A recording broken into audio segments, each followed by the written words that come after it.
திமுக ஒரு தீய சக்தி, திமுக ஒரு தீய சக்தி, திமுக ஒரு தீய சக்தி, தீய சக்தி, தீய சக்தி, தீய சக்தி. டிவிகே ஒரு தூய சக்தி. பெண்களுக்கு பாதுகாப்பு இல்ல, சட்டம் ஒழுங்கு சரியா இல்லைன்னு சொன்னா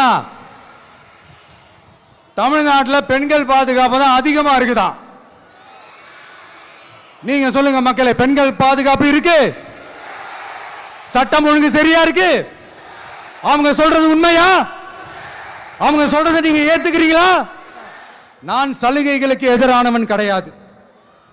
மக்களுக்கான சலுகைகளை இலவசம்னு சொல்லி அசிங்கப்படுத்துறதுல எனக்கு உடன்பாடு கிடையாது. மக்கள் காசுல மக்களுக்கு செய்யறதை எப்படி இலவசம்னு சொல்லுவீங்க? அப்படியே செஞ்சிட்டாலும் ஓசில போற ஓசில போற ஓசில போறன்னு சொல்லி அசிங்கப்படுத்துறீங்க. என்ன கேட்கறதுக்கு ஆள் இல்லைன்னு நினைச்சீங்களா? மக்களுக்கு ஒண்ணுன்னா இந்த விஜய் வந்து நிப்பா, இந்த விஜய் வந்து கேள்வி கேட்பா.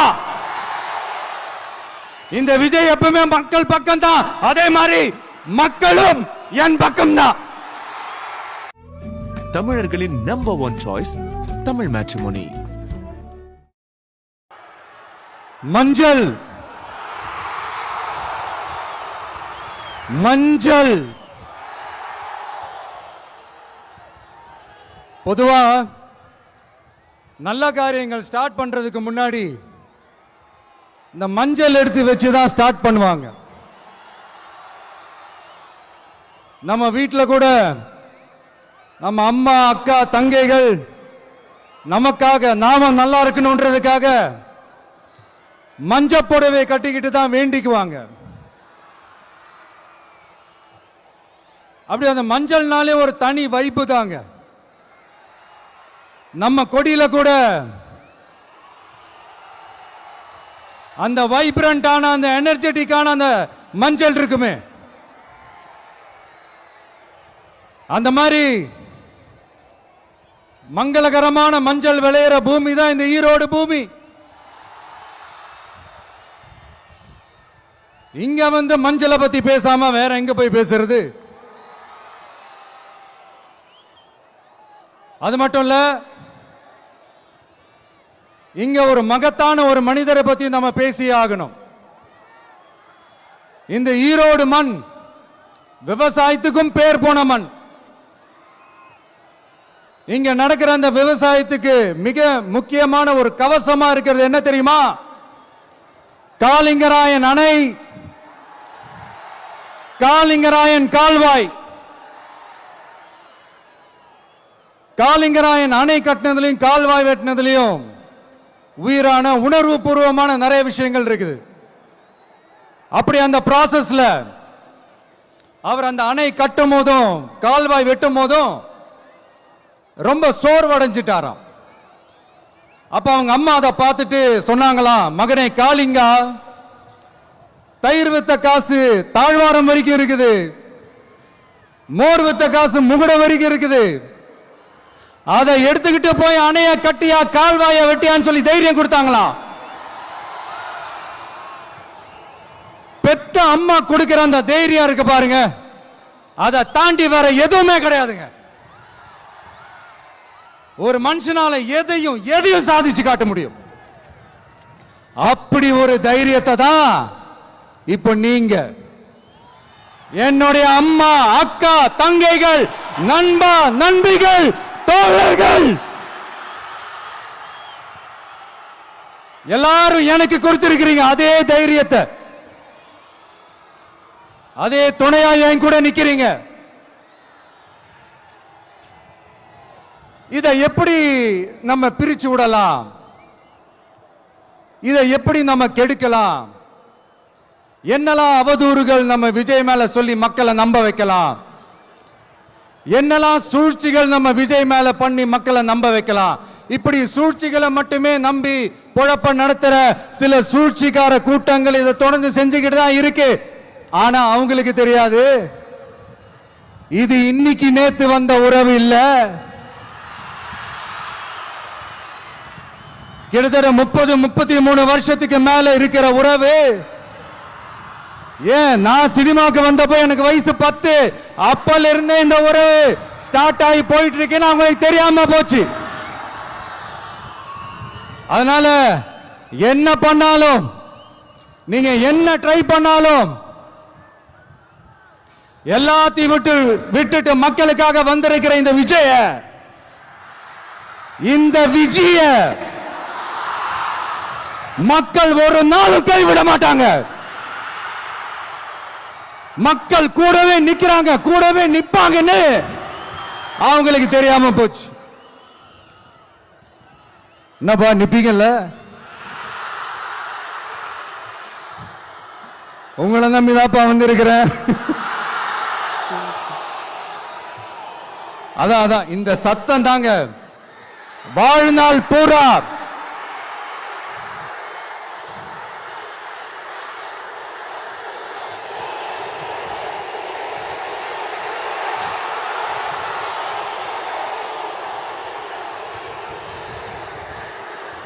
வாழ்நாள் பூரா உங்களுக்கு நன்றியோடவே இருப்பேன். இப்போ நம்ம காளிங்கராயன் அவர்கள் அணையை கட்டுறதுக்காக பவானிக்கு போய் பார்க்கும்போது ஒரு இடத்துல ஒரு பாம்பு வந்து உட்கார்ந்துச்சான், படுத்துச்சான். அது படுத்த இடத்துல தான் அவர் அணையை கட்ட ஸ்டார்ட் பண்ணாராம். அப்புறம் அந்த பாம்பு வளைஞ்சி நெளிஞ்சி போற இடத்துல எல்லாம் கால்வாயை வெட்டினார்னு சொல்லி சில வாய்மொழி கதைகள்லாம் சொன்னாங்க. தண்ணியை சேமிச்சு வச்சு குடிக்கிறதுக்கும் விவசாயத்துக்கும். தம்பி கீழே இறங்கு, தம்பி கீழே இறங்குப்பா, பிளீஸ் கீழே இறங்குப்பா.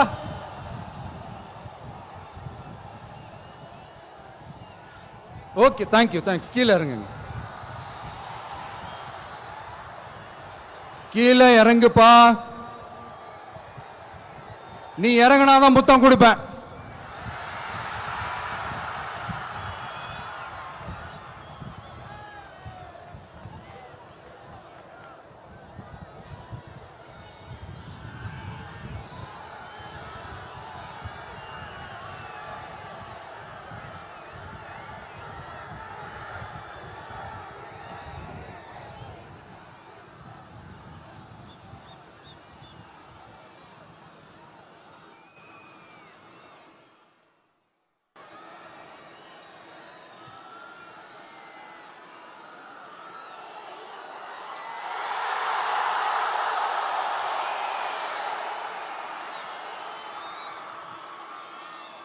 இப்படி தண்ணியை சேமிச்சு வச்சு குடிக்கிறதுக்கும் விவசாயத்துக்கும் வழி வகுக்கிறது எவ்வளவு பெரிய ஒரு நல்ல விஷயம். சோ இந்த மாதிரி நல்ல விஷயங்கள்லாம் செஞ்சிட்டு கதைகள் சொன்னா பரவாயில்ல, எதுவுமே செய்யாம கதைகளை மட்டும் அடிச்சு விடுறது எப்படி? அத்திக்கடவு அவிநாசி திட்டத்தை இன்னும் விரிவுபடுத்தினா அந்த 3 மாவட்டத்தில் இருக்கிற லட்சக்கணக்கான மக்களுக்கு எவ்வளவு பிரயோஜனமா இருக்கும். எத்தனையோ லட்சம் ஏக்கர் நிலங்கள்ல விவசாயம் நடத்தினா எவ்வளவு பிரயோஜனமா இருக்கும். ஏன் அதெல்லாம் பண்ண மாட்டேன்றீங்க? வள்ளுவர் கோட்டத்துக்கு காட்டுற அக்கறைய இங்க மக்கள் வாழ்வாதாரத்தில் கொஞ்சம் காட்டலாம்ல, ஏன் காட்ட மாட்டேன்றீங்க? இங்க என்ன கவர்மெண்ட் நடத்துறாங்களா இல்ல கண்காட்சி நடத்துறாங்களா? இந்த 21ஆம் நூற்றாண்டிலே மக்களை பத்தி எதுவுமே யோசிக்கிறது இல்ல. ஆனா அந்த காலத்திலேயே இது எல்லாத்தையும் பத்தி யோசிச்ச, மக்களை பத்தி, குடிக்கிற தண்ணியை பத்தி, விவசாயத்தை பத்தி, அணை கட்டுறதை பத்தி, கால்வாய் வெட்டுறதை பத்தி, இதெல்லாம் எங்கிருந்து? பவானியிலிருந்து நொய்யலாறு வரைக்கும் கால்வாய் வெட்டி இது எல்லாத்தையும் பத்தி யோசிச்ச காளிங்கராயன் அவர்களுக்கு கோடி கும்பிடு போட்டாலும் பத்தாதுங்க. இப்படி அந்த காலத்தில் இருந்த ஒரு ஹீரோவை பத்தி பேசிட்டு இந்த காலத்துல, அதாவது 1920th செஞ்சுரியில இருந்த ஒரு ஹீரோவையும் பத்தி நம்ம பேசி ஆகணும்ல. ஒருத்தர் இலகிய மனம் கொண்ட ஹீரோனா இன்னொருத்தர் இரும்பு மாதிரி அயன் மேன் தான். எஸ், நம்ம ஈரோடு கடப்பாறை தான்.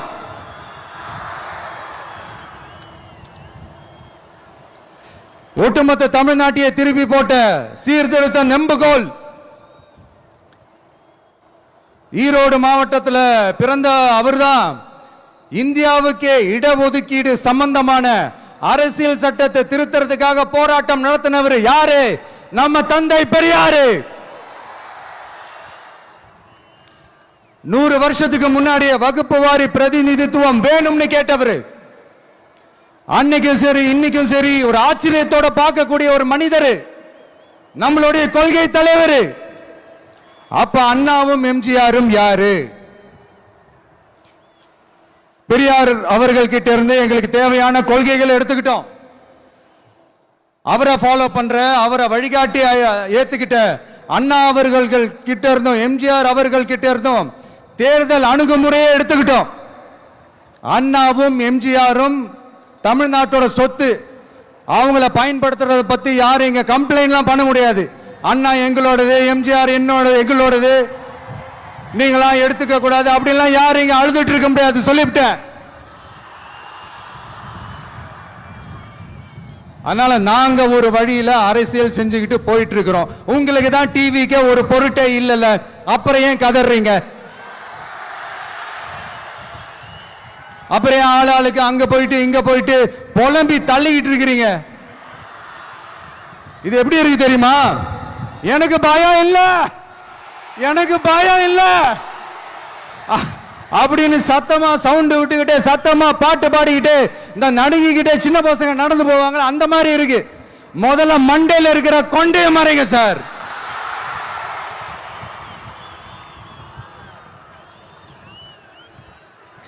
சும்மா மாறு வேஷத்துல மறு வச்சுக்கிட்டு மீடியா ஆளு, ரேடியோ ஆளுன்னு இவங்க ஆளுங்களே மாத்தி மாத்தி அனுப்பிக்கிட்டு இதெல்லாம் என்ன மக்களுக்கு தெரியாதுன்னு நினைச்சிட்டு இருக்கீங்களா? மக்கள் எல்லாத்தையும் உன்னிப்பா கவனிச்சிட்டு இருக்காங்க. அதனாலதான் சொல்றேன், உங்களுக்கு நீங்க கொள்ளையடிச்சு வச்சிருக்கிற காசு தான் துணை. ஆனா எனக்கு என் மேல எல்லையில்லா பாசம் வச்சிருக்கிற இந்த மாசு தான் துணை.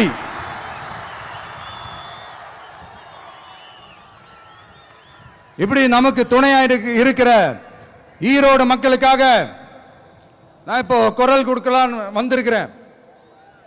சரி, இப்ப விஷயத்துக்கு வருவோம். பெரியார் அவர்கள் கிட்ட இருந்த அந்த செல்வாக்கையும் அந்த பதவிகளையும் அந்த பவரையும் வச்சுக்கிட்டு அவர் என்ன சொன்னார் தெரியுமா? இவ்வளவு செல்வாக்கு, இவ்வளவு பதவிகள், இவ்வளவு பவர் இருந்தோம் நான் ஒரு 5 பைசா காசு சம்பாதிச்சிருப்பேனா? எனக்கோ இல்லை என் குடும்பத்துக்கோ பட்டங்கள் வேணும், பதவி வேணும்னு ஏதாவது கேட்டிருப்பேனா? இல்ல ஏதாவது லாபம் பார்த்திருப்பேனா? இல்ல எதுக்காவது ஆசைப்பட்டிருப்பேனா? ஆனா அவர் பேரை சொல்லிக்கிட்டு அவருடைய கொள்கையை ஃபாலோ பண்றதா சொல்லிக்கிட்டு இப்ப ஆட்சியில இருக்கிறவங்க என்னெல்லாம் செய்யறாங்கன்னு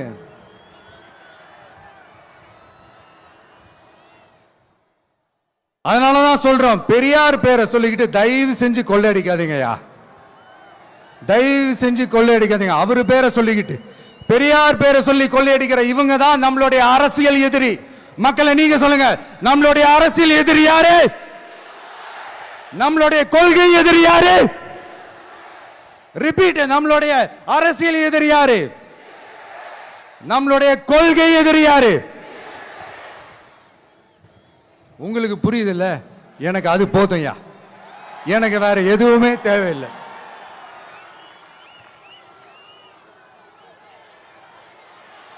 அதனாலதான்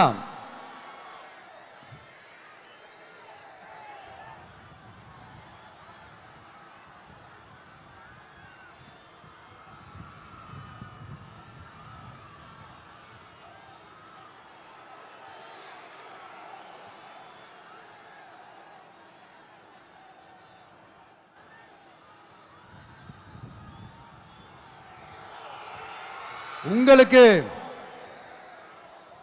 நம்மளை பத்தி நம்ம அரசியலோட நீங்க எல்லாரும் என்னோட அரசியலோட கனெக்டடா இருக்கீங்கன்றது ரொம்ப தெளிவா தெரியுது. அதனால எனக்கு அது போதும். அதனாலதான் எதிரிகள் யாருன்னு சொல்லிட்டு களத்துக்கு வந்திருக்கிறோம். அதனால அவங்கள மட்டும் தான் எதிர்ப்போம். அதுவும் அந்த எதிரிகள் யாரு இப்போ இங்க 2026 சட்டமன்ற தேர்தலில் களத்தில் இருக்கிறாங்களோ அவங்கள மட்டும் தான் எதிர்ப்போம். சும்மா களத்திலே இல்லாதவங்களையும் களத்துக்கும் அவங்களுக்கும் சம்பந்தமே இல்லாதவங்களையும் எதிர்க்கிற ஐடியாலாம் இல்ல பாஸ். நீங்க கேட்கிறீங்கன்றதுக்காக எல்லாம் எதிர்த்துட்டு இருக்க முடியாது பாஸ். எங்களுக்கு நிறைய வேலை இருக்குது.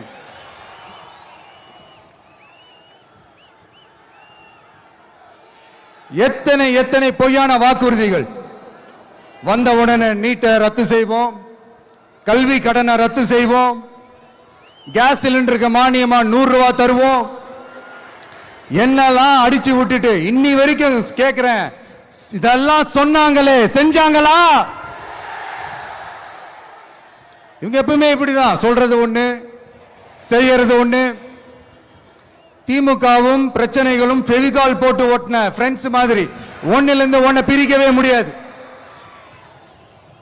இப்போ ஈரோடு பகுதியில் இருக்கிற பிரச்சனையை பத்தி பேசுவோம்.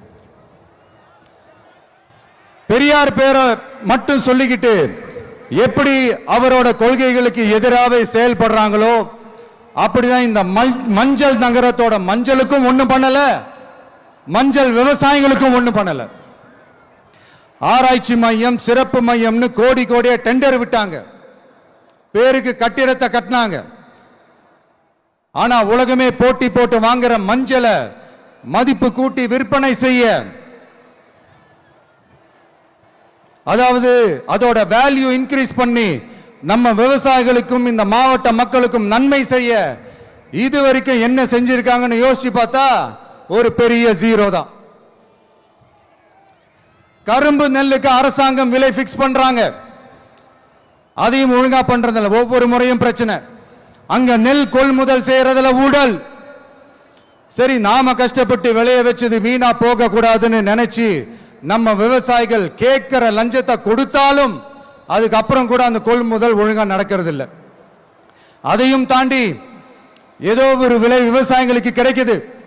அப்படிலாம் இல்லாம ஒழுங்கா நேர்மையா நம்ம மஞ்சளுக்கும் நியாயமான விலை பிக்ஸ் பண்ணி தரமான விதைகளை கொடுத்தா என்ன குறைஞ்சா போயிடுவாங்க? இதெல்லாம் யோசிக்கிறதுக்கு அவங்களுக்கு நேரமே இல்லை. 24x7 அவங்களோட யோசனை என்ன தெரியுமா? இந்த விஜயை எப்படி முடக்கலாம், தமிழக வெற்றி கழகத்தை எப்படியெல்லாம் முடக்கலாம், அப்படிதான் அவங்களுடைய சிந்தனையே 24x7. எத்தனையோ வருஷத்துக்கு முன்னாடி நம்ம காளிங்கராயர் நதிகளின் இணைப்புக்கு முன்னோடியா இருந்தார். பவானி ஆத்தலவர் அதிகமான தண்ணீர் அணை கட்டி தேக்கி தண்ணீர் வறட்சியான பகுதிகளுக்கு அனுப்பினார். ஆனா இன்னைக்கு இவ்வளவு நவீன வசதிகள் இருந்தோம், இவ்வளவு சயின்ஸ் வளர்ச்சிகள் இருந்தோம், இவ்வளவு டெக்னாலஜி வளர்ச்சிகள் இருந்தோம், அவங்க வாக்குறுதியில் ஒன்று கொடுத்தாங்கல்ல, பவானி நொய்யலாறு அமராவதி 6 இணைப்பு திட்டத்துக்கு ஒரு துரும்ப கூட கிள்ளி போடல. வாக்குறுதி நம்பர் 103 சொன்னாங்களே செஞ்சாங்களா? சரி, இதாவது ஒரு பெரிய ப்ராஜெக்ட் வைங்க. ஆறுகளை சுத்தப்படுத்த பல்லாயிரம் கோடி நிதி ஒதுக்குவோம், தமிழ்நாட்டில் உள்ள ஆறுகளை சுத்தப்படுத்துவோம்னு சொன்னாங்களே செஞ்சாங்களா? ஆனா ஆத்து மணலை கொள்ளையடிக்கிறதுல மட்டும் வேலையை கரெக்டா செய்வாங்க. இதை நான் ஏன் திரும்ப திரும்ப சொல்றேன்னா, மக்களே நீங்க புரிஞ்சுக்கணும். கொஞ்சம் மசந்தா மற்ற மாவட்டங்கள்ல மணல் காணாம போன மாதிரி, மலைகள் காணாம போன மாதிரி, நம்ம மாவட்டத்தில் தனி வளத்தை கொடுத்த செம்மண்ணும் காணாம போறதுக்கு வாய்ப்பு இருக்கு மக்களே. நம்ம மண்ணுக்கும் நம்ம ஆத்துக்கும் நம்ம விவசாயிக்கும் தான் இந்த மோசமான நிலைமை. அதனால ஏதாவது தொழில் செஞ்சு பிழைக்கலாம்னு பார்த்தா அதுக்கும் எங்க விடுறாங்க? தொழில்னு பார்த்தா 30% நெசவாளர்களுக்கு கூலி பாக்கி. அரசாங்கம் நம்ம நெசவாளர்கள் கிட்ட இருந்து கொள்முதல் செய்த வேட்டி சேலைக்கான கூலியை கூட போராடித்தான் வாங்க வேண்டியதா இருக்குது. அது சலுகையோ உதவியோ நலத்திட்டமோ கிடைக்காது. நம்ம உழைப்புக்கான ஊதியம், நம்மளோட உரிமை, அதுக்கே போராட வேண்டிய நிலையில தான் இந்த அரசாங்கம் நம்மளை வச்சிருக்கு. நல்லா பார்த்துக்கங்க மக்களே, உரிமைக்கு குரல் கொடுத்தவங்க தான் இவங்க. சிறு குறு தொழில்கள் பீக் ஹவர்ஸ் சார்ஜ்னு கரண்ட்டுக்கு அநியாய விலை வச்சு அதையும் செய்ய விடாம நம்மளை முடக்கிடுறாங்க. அந்த பீக் ஹவர்ஸ் சார்ஜ் கொள்ளையால எத்தனை வருஷமா எவ்வளவு பேர் பாதிக்கப்படுறோம், எவ்வளவு தொழில்கள் பாதிக்கப்படுது. நாமளும் கத்துறோம், போராடுறோம், கோரிக்கை வைக்கிறோம். எதையாவது இவங்க கண்டுக்கிறாங்களா? கொஞ்சம் யோசிங்க. ஏன் கண்டுக்க மாட்டேன்றாங்கன்னு கொஞ்சம் யோசிங்க. அப்பதாங்க பிரைவேட்ல அதிக விலைக்கு கரண்ட் வாங்க முடியும், அதுக்கு டெண்டர் விட முடியும். அப்படி டெண்டர் விட்ட மேட்டர்ல எல்லாம் என்ன நடக்கும்னு உங்களுக்கும் தெரியும், எனக்கும் தெரியும், நம்ம எல்லாருக்குமே தெரியும். இந்த மாதிரி ஈரோடுல மட்டும் இல்ல, எந்த மாவட்டத்துக்கு போனாலும் பிரச்சனைகள் மேல பிரச்சனைகள் தான். அதையெல்லாம் தீக்கிறதுக்கு ஒரு சொல்யூஷன் கூட சொல்லாம இதுல வேற பெருமையா மாடல் அரசு மாடல் அரசுங்கிறது. இல்ல நான் கேட்கிறேன், கூச்சமா இல்ல?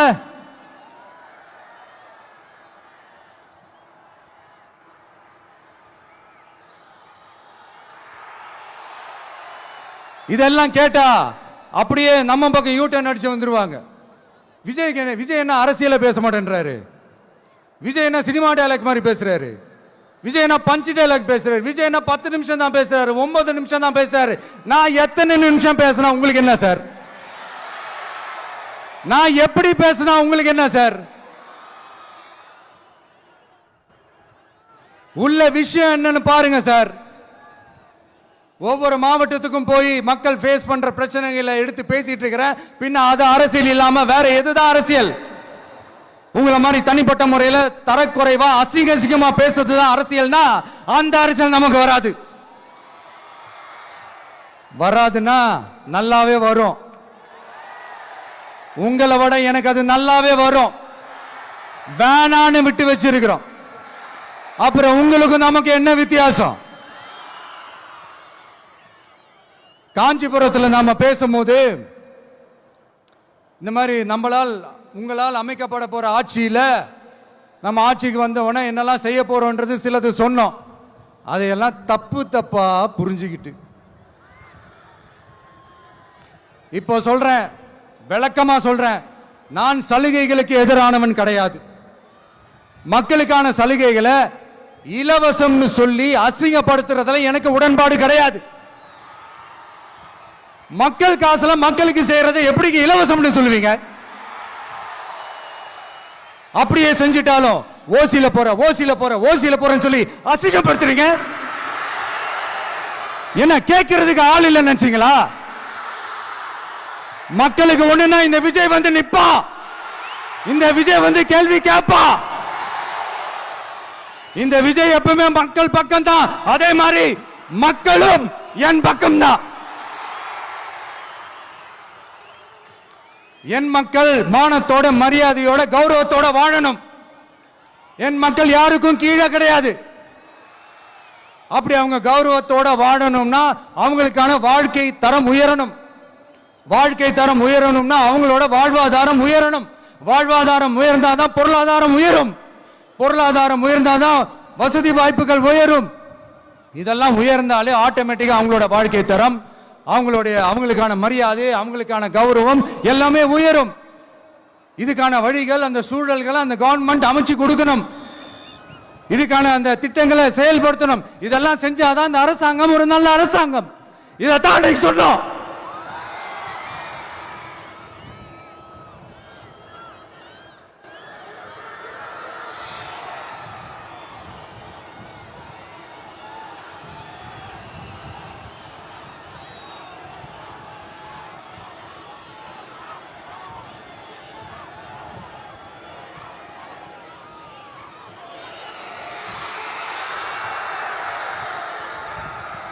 இதைத்தான் இன்னைக்கு சொன்னோம். உடனே சொன்னா மட்டும் போதுமா? எப்படி செயல்படுத்துவீங்க? நாங்க என்ன வாயிலே வடை சுடுறதுக்கு டிஎம்கேவா? டிவிகேடா?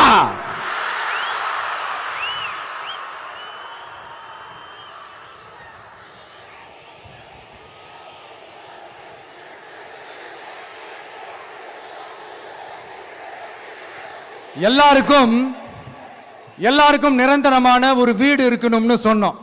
உடனே எங்க ஆட்சியிலே நாங்க எல்லாரும் வீடு கட்டி கொடுத்துட்டோமே அப்படிங்கிறது. இல்லை நான் கேட்குறேன், இங்கே உங்களை தான் கேட்குறேன், இங்கே வாடகைக்கு இருக்கிறவங்களே இங்கே யாரும் இல்லையா? எல்லாருக்கும் சொந்தமாக வீடு கட்டி கொடுத்துட்டாங்களா? அடுத்து வீட்டில் இருக்கிற ஒவ்வொருத்தரும் மினிமம் டிகிரி படிச்சிருக்கணும் அப்படின்னு சொன்னோம். உடனே எங்க ஆட்சியிலே எல்லாரும் டிகிரி படிச்சு முடிச்சிட்டாங்களே அப்படிங்கிற மாதிரி சொல்றது. அது உண்மைனா ஸ்கூல் லெவல்லையே டிராப் அவுட்ஸ் அதிகமானது யாரோட ஆட்சியிலங்க?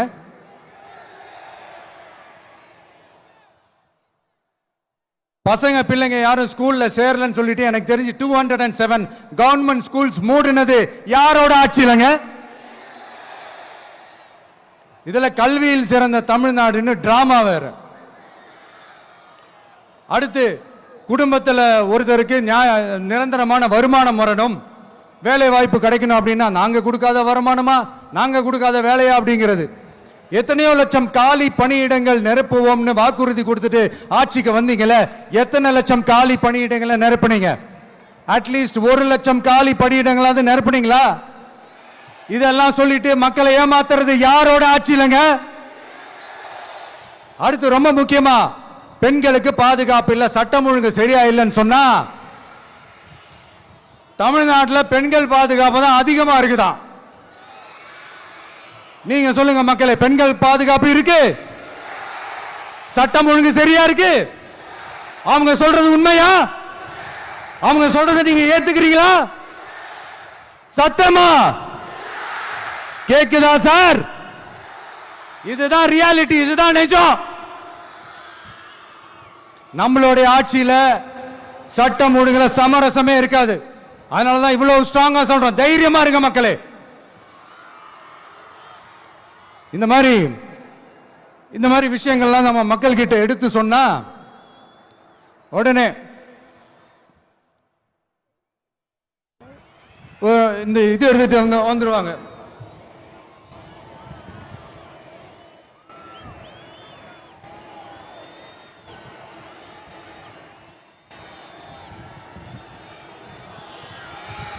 இந்த மாதிரி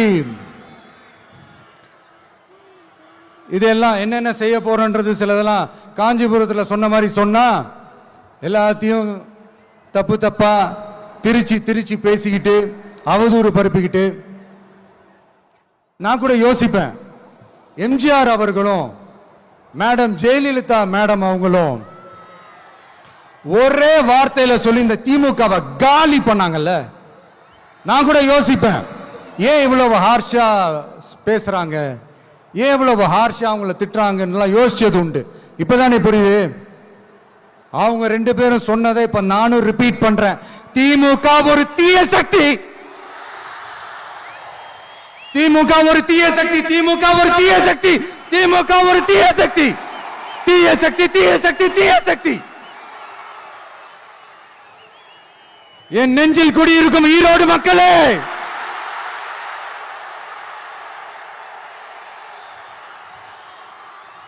டிவிகே ஒரு தூய சக்தி. எப்படி? டிவிகே ஒரு தூய சக்தி. தூய சக்தி டிவிகேவுக்கும் தீய சக்தி டிஎம்கேவுக்கும் தான் போட்டியே.